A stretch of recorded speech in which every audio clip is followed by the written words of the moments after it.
Hello viewers, Radhe Radhe. আজকে বানাবো পালং মাটন। মাটনটা ভালো করে ধুয়ে নিয়েছি। রসুন, আদা, টমেটো, টক দই একসাথে পেস্ট করে নেবো। লঙ্কা গুঁড়ো, ধনে গুঁড়ো, হলুদ গুঁড়ো দিয়ে দেবো। সর্ষের তেল, টক দই, পেস্টটা ঢেলে দেবো।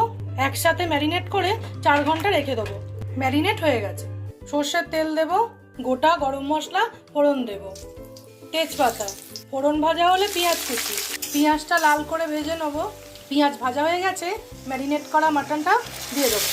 এইবার দেবো বেটে রাখা পালং শাক, কিছুটা ভাপিয়ে ঠান্ডা করে পেস্ট করে নেওয়া।